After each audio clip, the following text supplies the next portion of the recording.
السلام عليكم ورحمة الله تعالى وبركاته. مرحبا بكم في هذه القراءة المباشرة الصوتية ديال كتاب لونفون ماريا نتاع ماريا مونتيسوري. كنت في الحقيقة عزمت أنني نقرأها بالأمس في الليل، ولكن بما أنني بديت روطار شوية في الليل، كانش عندي الوقت باش أنني نقدر نقراه، ولذلك ارتأيت أنني نكملو اليوم. وصلت للصفحة 83. الكتاب فيه 207 صفحات، نحاول إن شاء الله نكملو اليوم بإذن الله تعالى. مرة أخرى إن شاء الله نبدا بكري وندير تحدي قراءة كتاب يعني ديال 200 صفحة أو لا في ليلة واحدة، سمر قرائي. مرة غادي ندير هاد العادة، ونتمنى أن الناس اللي يسمعوني ولا اللي يتفرجوا حتى هما يديروا نفس الطريقة. إذن لو rythme الإيقاع. un nouveau chapitre, le rythme. L'adulte qui n'a pas encore considéré l'activité de la main enfantine comme un besoin vital et qui n'y reconnaît pas la première manifestation d'un instinct de travail empêche l'enfant de travailler.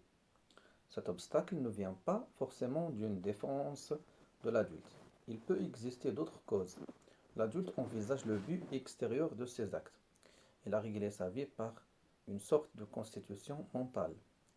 Il s'agit pour lui d'atteindre au but par l'action la plus directe, c'est-à-dire dans le minimum de temps possible. En voyant les efforts de l'enfant pour exécuter une action souvent inutile ou futile et que l'adulte pourrait accomplir en un instant et avec bien plus de perfection, il est tenté de l'aider, interrompant ainsi un travail qui le gêne. L'enfant ne pourra donc venir à bout de son travail qu'en l'absence de l'adulte, alors que celui-ci ne s'apercevra pas de son effort.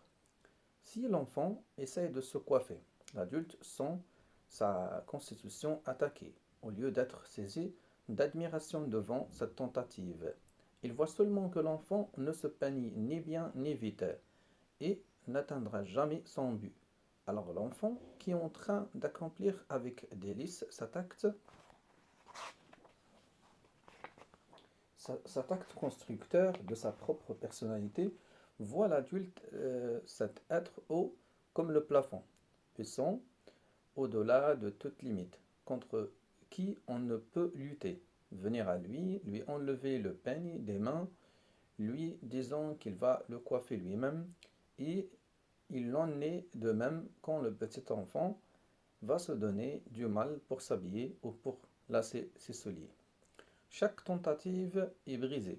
L'adulte est irrité non seulement parce que l'enfant essaie en vain d'accomplir un geste, mais il est irrité par son rythme, par sa façon de se mouvoir différente de la sienne. Or, le rythme n'est pas comme une opinion que l'on abandonne quand elle est sera née ou que l'on adopte quand elle est nouvelle. Le rythme fait partie intégrale de l'individu. C'est un caractère qui lui est propre, au même titre que la forme de son corps. Si le rythme est en harmonie avec le corps, l'individu ne peut en changer sans souffrance. Quand nous voyons un paralytique porter lentement un verre à sa bouche, en risquant d'en renverser le contenu, il naît du heurt insupportable de ce rythme avec le nôtre, une souffrance à laquelle nous essayons d'échapper. En substituant notre rythme au sien, c'est ce que nous appelons aider le paralytique. Quelque chose d'analogue se passe entre l'enfant et nous. Une défense inconsciente nous incite à empêcher ces mouvements lents de l'enfant, exactement comme nous chassons une mouche inoffensive. L'adulte peut supporter le mouvement qui représente la souplesse, le rythme accéléré de l'enfant. Il peut s'armer de patience parce qu'il s'agit de choses claires et extérieures. Et la volonté de l'adulte est toujours capable d'agir sur les actes conscients. Mais quand le rythme de l'enfant est lent, il y substitue le sien. Au lieu de l'aider dans ses besoins psychiques les plus essentiels, l'adulte se substitue à l'enfant dans toutes les actions que celui-ci voudrait accomplir lui-même, lui fermant toute possibilité d'activité, devenant l'obstacle le plus puissant au développement de sa vie. Les plaintes désespérées de l'enfant dit capricieux qui ne veut pas se laisser laver coiffé ni habillé sans les explosions d'un premier drame. Cette aide inutile apportée à l'enfant est la première racine de toutes les répressions et par cela même des dommages les plus dangereux que l'adulte puisse lui apporter. Les Japonais ont une conception curieuse de l'enfer pour l'enfant. Leur culte des morts consiste à déposer des petits jouets sur la tombe des enfants afin d'aider ceux-ci à se délivrer dans l'au-delà des tourments que les démons essayent continuellement de leur infliger. Quand l'enfant est en train de faire une construction, un démon arrive qui se jette sur lui et démolit son travail. Les petits jouets déposés par les parents pieux permettent aux enfants de recommencer leur construction. C'est un des exemples les plus impressionnants d'interprétation de la vie future par le subconscient. Nouveau chapitre, la substitution de la personnalité. La substitution de l'adulte à l'enfant ne consiste pas seulement à agir à la place de celui-ci. Elle peut être,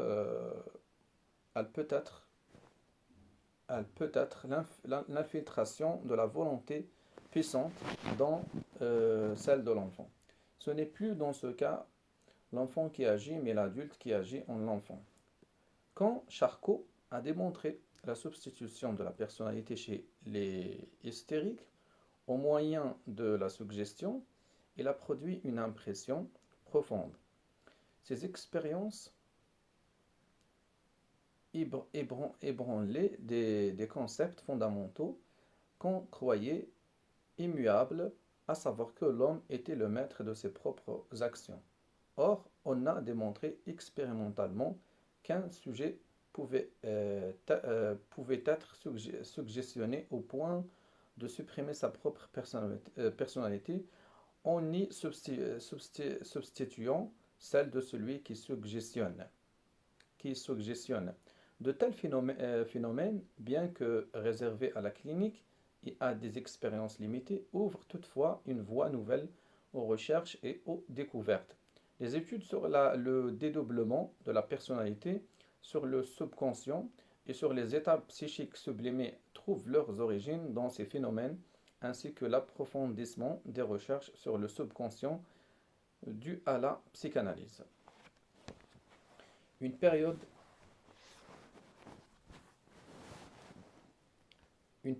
de l'existence où l'individu est prédisposé à la suggestion est précisément cette période de l'enfant, où la conscience est en voie de formation et où la sensibilité envers les éléments extérieurs en est un stade de création. L'adulte peut alors s'insinuer, s'infiltrer subtilement, animant de sa propre volonté cette sublime propriété qui est la volonté de l'enfant. Il arrive dans nos écoles que si montrons aux enfants comment accomplir un exercice, on y met trop de passion et que l'on exécute les mouvements avec une énergie, une exactitude excessive, on éteignit chez eux à la fois la faculté de juger et d'agir selon leur propre personnalité. On dirait qu'un mouvement se détache du moi enfantin qui devait le commander et qu'il est saisi par un autre moi étranger et plus fort. Ce moi étranger a eu le pouvoir de saisir, je dirais presque de dérober, ces jeunes organes à la personnalité enfantine. Ce n'est pas volontairement que l'adulte suggestionne. En général, c'est sans le vouloir, sans le savoir, sans seulement s'être mis en face du problème. Je vis un jour un enfant de 2 ans environ qui mettait une paire de souliers usagés sur la couverture blanche d'un lit. Je pris les souliers, les mis brusquement par terre dans un coin en disant « c'est sale ». Et puis, de la main, je fis le geste de nettoyer l'endroit de la couverture où avaient été posés les souliers. À la suite de cet incident, chaque fois qu'il voyait une paire de souliers, le petit courait les prendre en disant c'est sale. Et il les déplaçait et puis allait passer sa main sur un lit comme pour en enlever la saleté, bien qu'il n'y ait eu aucun contact avec les souliers.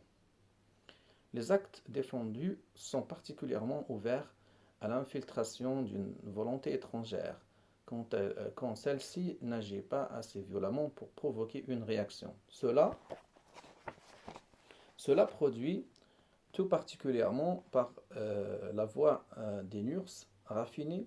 Je citerai le cas assez éloquent d'une enfant de 4 ans environ, qui habitait chez sa grand-mère seule avec elle. Un jour, l'enfant manifesta le désir d'ouvrir dans le jardin le robinet d'un bassin pour voir le jet d'eau. Mais au moment d'exécuter le geste, elle retira sa main, la grand-mère l'encourageait, mais la fillette lui répondait non, Nurse ne veut pas. Alors la grand-mère essaya de persuader l'enfant, lui donna son plein consentement, lui faisant observer qu'elle était chez elle. L'enfant se riait de plaisir à l'idée de voir le jet d'eau, mais bien qu'elle étendit son bras tout près du robinet, elle le retira sans l'ouvrir. L'obéissance au commandement lointain de la nurse absente était si puissante que l'affectueuse persuasion qui s'exerçait à côté d'elle ne pouvait plus rien contre cette force lointaine. Un enfant plus grand, 7 ans environ, s'élançait alors qu'elle était assise vers un point qui l'attirait au loin. Mais il lui fallait rétrograder et se rasseoir, mue comme par une oscillation invincible de sa volonté. Qui était le maître qui commandait en elle? On ne le connaissait pas, il était relégué au-delà de la mémoire de l'enfant. On peut dire que la facilité de l'enfant à être suggestionné est l'exagération d'une de ses fonctions constructrices, c'est cette sensibilité intérieure très particulière que nous avons appelée l'amour de l'ambiance. L'enfant qui observe les choses avec patience est attiré par elles, mais ce sont surtout les actes des adultes qui l'attirent. Il veut les connaître et les reproduire. Et c'est là que l'adulte doit trouver sa mission. Il faut qu'il soit l'inspirateur des actes enfantins, un livre ouvert dans lequel l'enfant peut découvrir le guide de ses propres mouvements et apprendre ce qui lui est nécessaire pour bien faire. Pour réaliser cet idéal, il faudrait que l'adulte fût toujours calme, agit lentement afin que son action fût intelligible dans tous ses détails à l'enfant qu'il observe. Mais si l'adulte s'abandonne à ces rythmes rapides et puissants, au lieu d'inspirer l'enfant, il risque de s'insinuer dans l'âme de cet enfant et de se substituer à lui par suggestion. Les objets eux-mêmes, sensoriellement attrayants, peuvent avoir une puissance de suggestion en réclamant l'activité de l'enfant, en commandant de l'extérieur.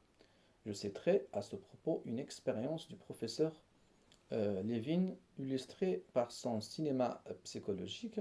Son but était de connaître le comportement différent des enfants déficients et des enfants normaux de nos écoles, dans des conditions et à des âges équivalents, devant les mêmes objets. Une longue table présente des objets variés, parmi lesquels quelques-uns de notre matériel. Un groupe d'enfants entre d'abord attirés par la table et se montrent intéressés.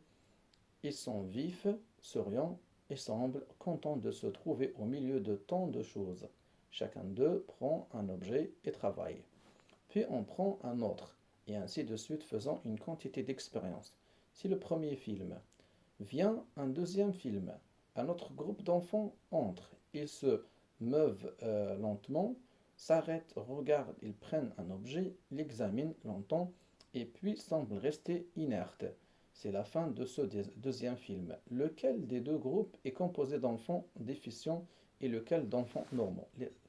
Les déficients sont les enfants vifs, joyeux, qui remuent beaucoup, passant d'une chose à l'autre, voulant tout expérimenter.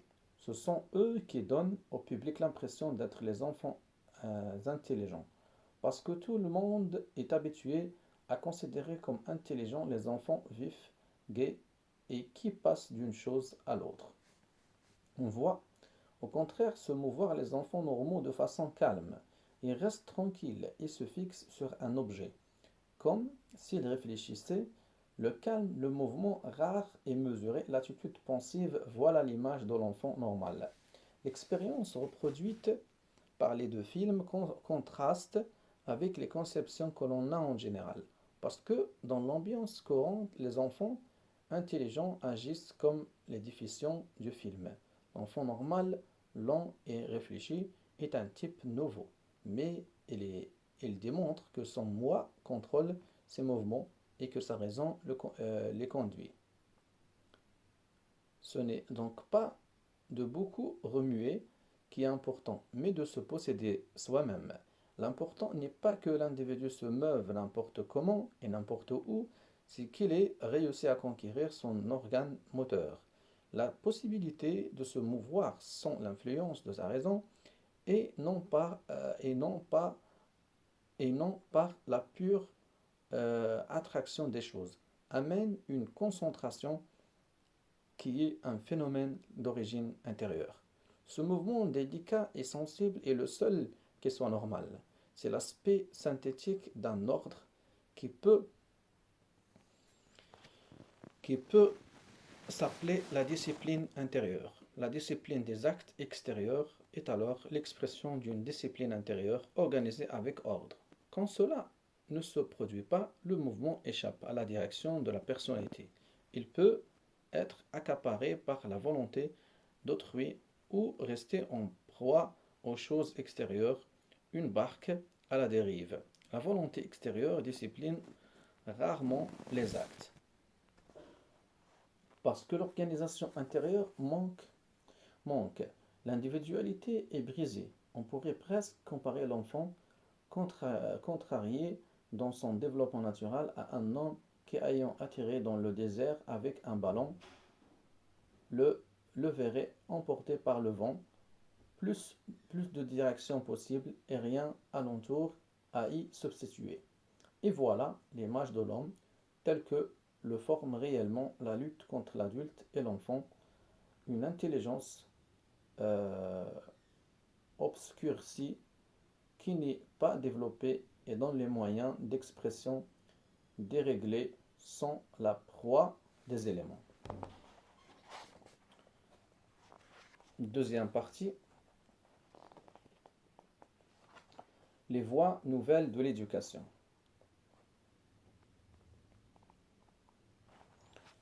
Il nous faut nous rendre compte que les premières manifestations de la vie psychique de l'enfant sont si délicates qu'elles passent inaperçues et que l'adulte peut, en embrasant inconsciemment les élans, les rendre prisonnières des obstacles créés par lui. L'ambiance de l'adulte n'est pas faite pour l'enfant. Elle est composée d'obstacles au travers desquels celui-ci développe des défenses, des déformations, et dans laquelle il est victime de suggestions. Comme c'est sur l'apparence extérieure de l'enfant que sa psychologie a été étudiée et qu'ont été jugés ses caractères. Cette science est à réviser radicalement. Nous avons constaté que sous chacune des réponses qui nous surprennent chez lui se trouve une énigme à déchiffrer. Chacun de ces caprices est dû à une cause profonde. On ne peut plus les interpréter comme un heurt superficiel. C'est l'explosion d'un caractère supérieur, essentiel, qui cherche à se manifester. Il est évident que tous ces camouflages masquent l'âme véritable de l'enfant, caché derrière les efforts qu'il se tient pour réaliser sa vie. Ses caprices, ses luttes, ses déformations ne peuvent donner l'idée d'une personnalité. Il ne représente qu'une somme de caractères. Il doit pourtant exister une personnalité. Cet embryon spirituel qui est l'enfant se développe suivant un plan. Un homme est caché, un enfant inconnu, un être vivant séquestré qu'il faut libérer. C'est le devoir le plus urgent de l'éducation. Et dans ce sens, libérer, c'est connaître. Il s'agit donc de découvrir l'inconnu. La différence essentielle entre les recherches psychoanalytiques et cette psychologie de l'enfant ignorée consiste d'abord en ceci que le secret dans le subconscient de l'adulte reste emprisonné dans l'individu même. Il faut s'adresser à celui-ci pour l'aider à débrouiller un écheveau que des adaptations complexes organisées au cours d'une longue existence ont, ont émêlé. Le secret de l'enfant est au contraire à peine caché. C'est sur l'ambiance qu'il faut agir pour libérer ces manifestations. L'enfant se trouve dans une période de création. Il suffit d'ouvrir la porte, puisqu'il s'agit d'une énergie expansive. Il n'y a aucune difficulté pour elle à s'extérioriser.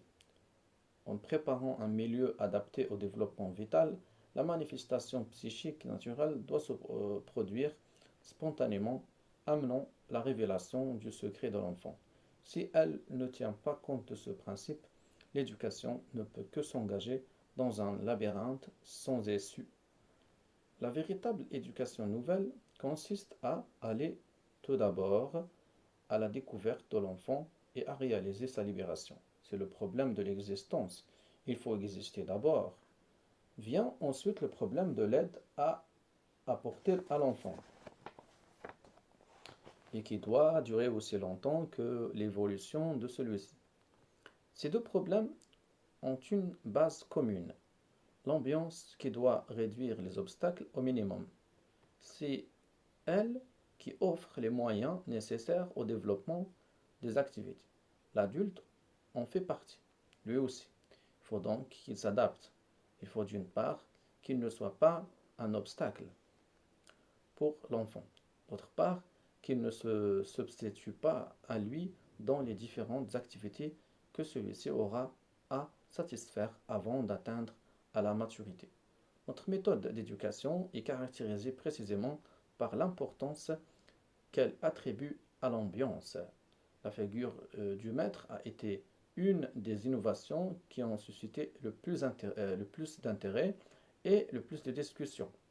De ce maître passif qui fait tomber devant l'enfant l'obstacle de sa propre activité, de sa propre autorité, qui se satisfait de le voir agir et progresser tout seul, sans s'en attribuer le mérite. Une autre caractéristique essentielle de notre méthode est le respect de la personnalité de l'enfant, à un degré encore jamais atteint. Les institutions particulières qui s'appellèrent maisons des enfants se sont créées sur ces trois principes essentiels. Ceux qui ont suivi ce mouvement d'éducation savent bien combien il a été, combien il est encore discuté. Ce qui a le plus surpris, c'est ce renversement entre l'adulte et l'enfant. Le maître sans chair, sans autorité, presque sans enseignement, et l'enfant devenu le centre de l'activité, qui apprend tout seul, libre dans le choix de ses occupations et de ses mouvements. Quand on n'a pas parlé d'utopie, on a parlé d'exagération. Par contre, l'autre concept, celui de l'ambiance matérielle adaptée aux proportions du corps enfantin, fut accueilli avec bienveillance. Ces pièces claires, lumineuses, aux croisées basses et fleuries, aux meubles petits, de toutes les formes, comme dans l'ameublement d'une maison moderne, ces petits fauteuils et ces petites tables, ces Tenture jolie, c'est commode basse à portée de la main de l'enfant qui dépose des objets et prend dessus de ce qu'il désire. Tout cela a semblé une amélioration pratiquement importante dans la vie de l'enfant. Et je crois bien que beaucoup de maisons des enfants conservent ce critère extérieur comme élément principal. Aujourd'hui, après de longues recherches et de nombreuses expériences, nous avons le sentiment qu'il est nécessaire de parler de cette méthode et surtout d'en faire connaître les origines. Ce serait une erreur de croire que l'idée d'admettre chez l'enfant une nature occulte et donner naissance à une méthode d'éducation spéciale, puis à des écoles adaptées à cette méthode. Il n'est possible d'observer que ce que l'on connaît. Il est impossible d'attribuer sur une simple intuition de nature à l'enfant et d'essayer ensuite de les démontrer par expérience. L'inconnu doit surgir par sa propre énergie. Il n'y a pas plus incrédule que celui devant lequel il se présente. Et il faut que cet inconnu se présente avec ténacité avant qu'il soit enfin reconnu et accueilli. Mais avec quel enthousiasme l'individu que vient de frapper la lumière nouvelle la retient, en y ravit, y consacre sa vie. C'est cet enthousiasme qui fait croire que celui qui en a été frappé l'a créé lui-même. Le plus difficile pour nous est de nous apercevoir, puis de nous persuader de la réalité d'une découverte. C'est précisément devant ce qui est nouveau que se ferment les portes de notre perception. Le champ de l'esprit est comme un salon distingué, interdit aux nouveaux venus. Pour y pénétrer, il faut être présenté par un habitué. Il faut que l'inconnu enfonce la porte fermée, on entre, on s'ordine. Alors, cet inconnu produit une surprise, un bouleversement dans le cénacle. Quand Volta s'est aperçu que la fameuse araignée morte s'agitait, ce n'est pas sans émotion, née du premier coup, qu'il fut persuadé de l'authenticité du phénomène. Il le retint pourtant, et l'électricité en naquit. Il suffit quelquefois d'un fait insignifiant pour ouvrir des horizons illimités. L'homme est par nature un chercheur, mais si ces faits insignifiants ne sont pas découverts, l'avance n'est pas possible. En physique et en médecine, il faut acquérir de sérieuses certitudes sur un phénomène nouveau. Un phénomène nouveau, c'est la découverte initiale de faits inconnus, donc comme inexistants. Un fait en soi est toujours objectif. Il ne dépend pas d'une intuition. Pour démontrer l'existence d'un fait nouveau, il faut tout d'abord prouver que celui-ci existe en soi. Il faut donc l'isoler.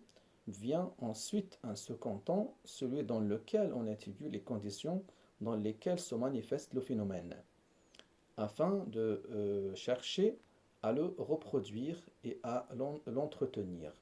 Alors seulement on peut l'étudier. La recherche doit être comme une antichambre. C'est le moment de l'apparition. Ensuite, une autre forme d'étude est destinée à reproduire le phénomène, à le posséder afin qu'il ne s'évapore pas comme une vision, mais se transforme en une réalité, en une priorité maniable, par conséquent en une valeur réelle. La première maison des enfants offre l'exemple d'une découverte amenée par des faits insignifiants ayant ouvert des voies illimitées.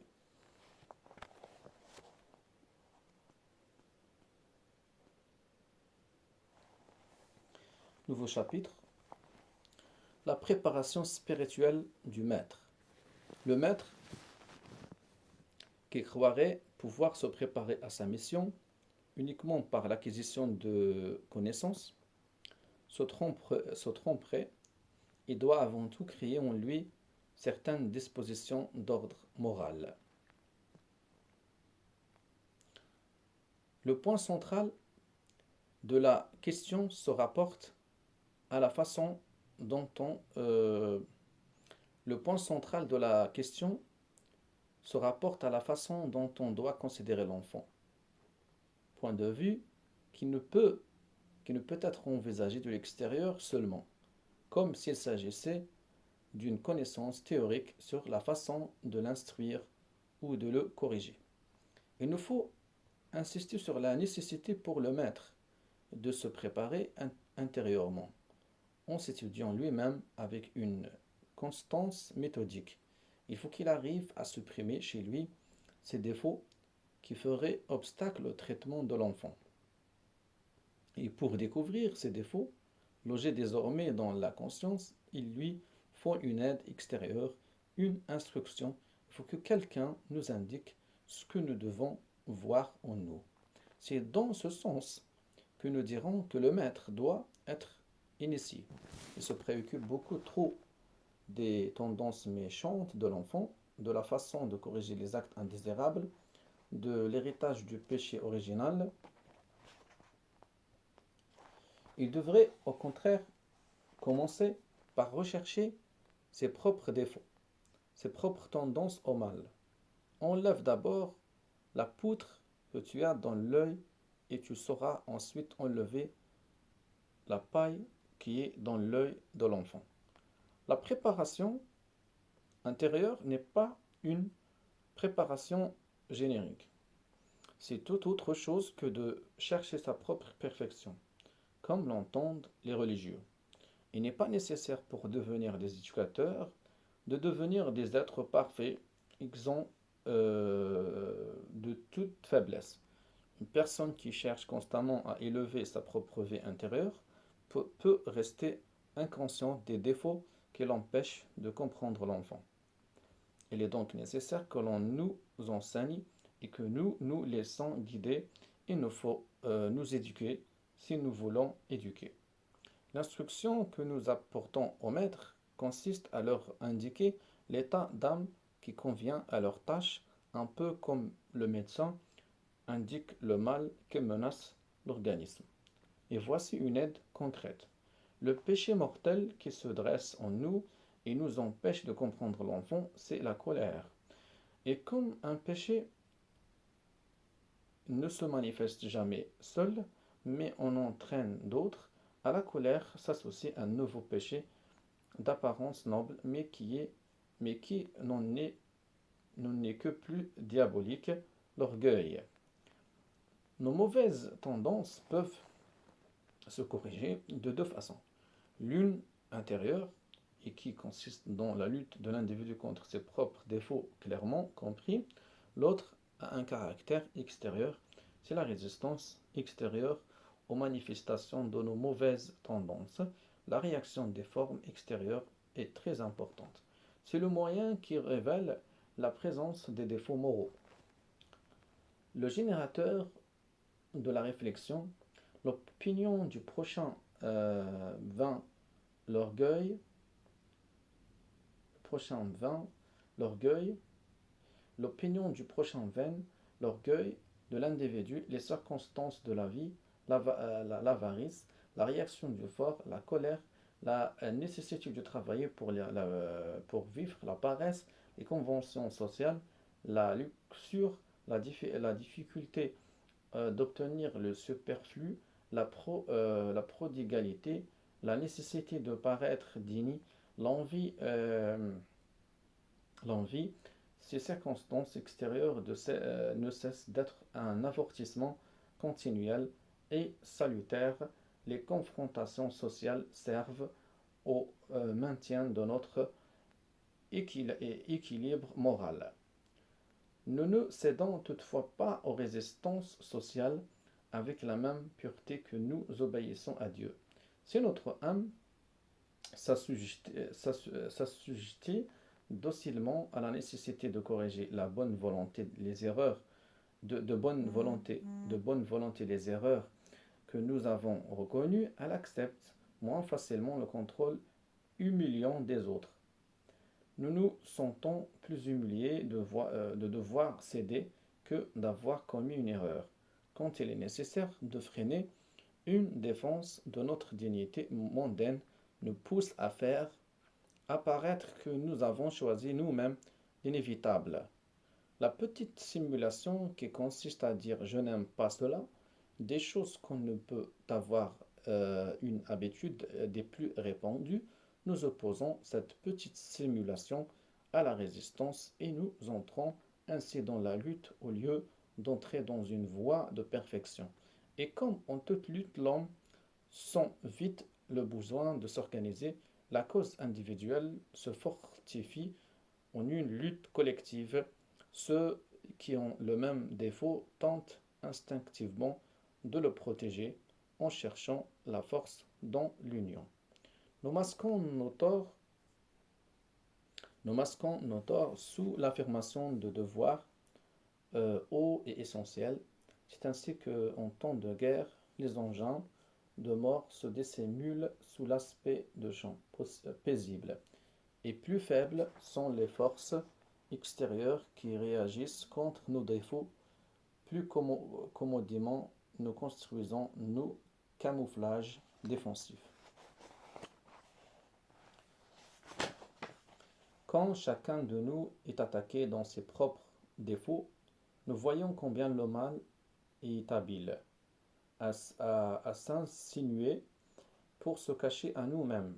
Ce n'est plus notre vie que nous défendons, mais nos torts, prompt à mettre le masque que nous avons appelé nécessité, devoir, bien commun, etc.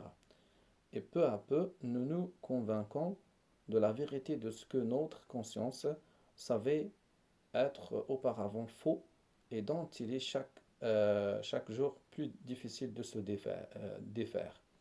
Le maître est en général celui qui veut éduquer l'enfant. Le maître est en général celui qui veut éduquer l'enfant doit se purger de cet état d'erreur qui fausse sa position en face de lui.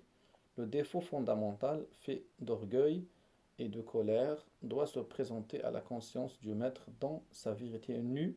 La colère est en vérité le principal défaut auquel l'orgueil offre le masque attrayant, la robe de dignité qui peut même réclamer le respect. Mais la colère est un des péchés qui se heurtent le plus facilement à la résistance du prochain. Aussi doit-on la comprimer et l'homme qui subit l'humiliation de la garder cachée finit par avoir honte d'elle. C'est un véritable soulagement pour nous que de nous trouver devant des êtres incapables de se défendre, incapables de nous comprendre, comme les enfants qui croient tout ce que nous leur disons. Non seulement ils oublient les offenses, mais ils se sentent coupables de tout ce dont nous les accusons. Il est bon que l'éducateur réfléchisse à fond sur les effets que détermine une telle situation dans la vie de l'enfant. Chez celui-ci, la raison seule n'a pas compris l'injustice, mais tout son esprit le ressent. On est opprimé et comme déformé. Les réactions enfantines, timidité, mensonge, caprice, pleurs, sans cause apparente, insomnie, peur excessive représentent l'état inconscient de défense de l'enfant, dont l'intelligence n'arrive pas à déterminer la véritable raison dans ses rapports avec l'adulte. La colère ne signifie pas la violence matérielle de la rude impulsion primitive sont dérivées d'autres formes sous lesquelles l'homme psychologiquement raffiné masque et complexe son état. Dans sa forme la plus simple, la colère est une réaction à la résistance ouverte de l'enfant. Mais devant les obscures expressions de l'âme enfantine, la colère et l'orgueil s'interpénètrent pour former un état complexe assumant cette forme précise, tranquille et respectable qui s'appelle la tyrannie. La tyrannie est au-dessus de toute discussion. Elle place l'individu dans la forteresse inexpugnable de l'autorité reconnue. L'adulte domine l'enfant en vertu du droit naturel qu'il tient simplement du fait d'être adulte. Mettre ce droit en discussion équivaudrait à attaquer une forme établie et sacrée de souveraineté. Si dans la communauté primitive, le tyran est le mandataire de Dieu, pour l'enfant, l'adulte est Dieu lui-même, là-dessus, aucune discussion. Celui qui pourrait manquer à l'obéissance, l'enfant n'a qu'à se taire. Il s'adapte à n'importe quoi, il croit n'importe quoi, et puis il oublie. S'il lui arrive de manifester une défense, ce sera difficilement une riposte directe et intentionnelle à l'action de l'adulte. Ce sera plutôt une défense vitale de son intégrité psychique ou une réaction inconsciente de son esprit opprimé. Il y a qu'en grandissant qu'il apprendra à diriger sa réaction directement contre le tyran. Mais alors l'adulte saura le vaincre dans un règlement de compte avec des justifications encore plus complexes et tortueuses, en convainquant l'enfant que cette tyrannie est exercée pour son bien. D'un côté, le respect de l'autre, le droit légitime à l'offense, l'adulte a le droit de juger et de l'offenser. Et il le fait sans égard pour sa sensibilité. L'adulte peut diriger ou supprimer à sa convenance les exigences de l'enfant. Les protestations de celui-ci seront considérées comme de l'insubordination, attitude dangereuse si on la tolère. Voilà un modèle de gouvernement primitif dans lequel le sujet paye son tribut sans souffler mot. Il y eut des peuples qui croyaient que tout ce dont ils jouissaient était un don du souverain. Ainsi va le peuple des enfants qui croient tout devoir aux adultes.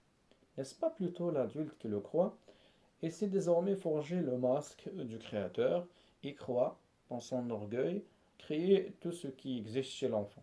C'est lui qui le rend intelligent, bon et pieux, qui lui confère les moyens d'entrer en relation avec son ambiance, avec les hommes, avec Dieu, dure tâche. Pour rendre le tableau complet, il nie qu'il exerce la tyrannie. Y a eu-t-il jamais tyran qui confessa sacrifier ses sujets? La préparation que notre méthode exige du maître est l'examen de lui-même. Le renoncement à la tyrannie, il doit chasser de son cœur la vieille croûte de colère et d'orgueil, s'humilier, se revêtir de charité. Voilà des dispositions d'âme qu'il doit acquérir. Voilà le socle de la balance, le point d'appui indispensable à son équilibre. C'est en cela que réside la préparation intérieure, le point de départ et le point d'arrivée. Cela ne veut pas dire qu'ils doivent approuver tous les actes de l'enfant, ni s'abstenir de juger celui-ci, ou qu'ils ne doivent rien faire pour développer son intelligence et ses sentiments. Bien au contraire, il ne doit pas oublier que son devoir est d'éduquer, d'être positivement le maître de l'enfant.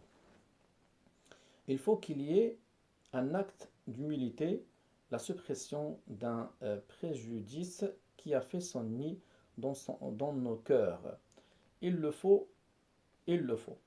Ce qu'il nous faut supprimer, ce n'est pas l'aide apportée par l'éducation, c'est notre état intérieur, notre attitude d'adulte qui nous empêche de comprendre l'enfant. Voilà, يعني وصلت إلى الصفحة 104. أكمل إن شاء الله في الحلقة المقبلة.